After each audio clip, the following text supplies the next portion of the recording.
Welcome to waves media. Jogulamba Gadwal జిల్లా కేంద్రంలోని Congress party Saritamma camp కార్యాలయంలో తెలంగాణ రాష్ట్ర ఆవిర్భావ దినోత్సవం పురస్కరించుకొని జెడ్పీ మాజీ చైర్పర్సన్, కాంగ్రెస్ పార్టీ గద్వాల నియోజకవర్గ ఇన్ఛార్జ్ సరితమ్మ,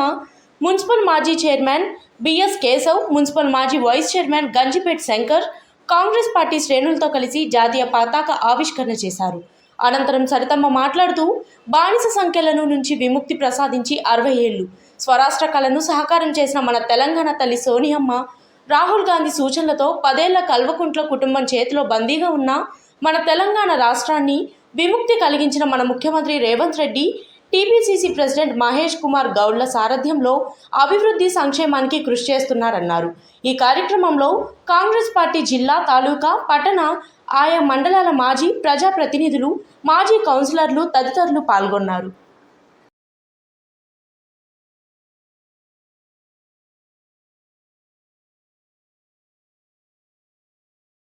ఇప్పుడు కాంగ్రెస్ ద్వారా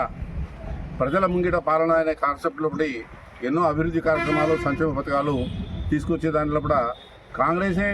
తెలంగాణ ఇచ్చింది కనుక ఈ ముందు కార్యక్రమాలు కూడా కాంగ్రెస్ ప్రభుత్వం ద్వారానే సంక్షేమ పథకాలు ప్రజలకు అందించాలని, తర్వాత నడిగడ్డ ప్రాంతం అలంపూర్ గద్వాల తాలూకా చాలా వెనుకబడిపోయింది. గద్వాల రైచూర్ ప్రాంతం నుంచి విడిపోయిన తర్వాత దాని అంశం కూడా ఏదైతే 371 జేత్ ప్రకారము మనకు రీజనల్ డెవలప్మెంట్ బోర్డు ఏర్పాటు అయితే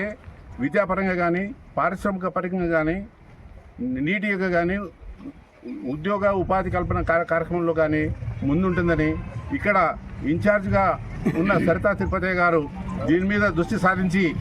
ప్రతి మండల లెవెల్లో కూడా మనకు జరిగిన అన్యాయాన్ని కాంగ్రెస్ ప్రభుత్వము ఏదైతే కర్ణాటకలో సాధించిందో రీజనల్ డెవలప్మెంట్ బోర్డు ఏర్పాటు చేసి సంక్షేమ పథకాలు ఏ విధంగా అందజేసినారో అదే కోవలో కూడా ప్రయత్నం చేయాలని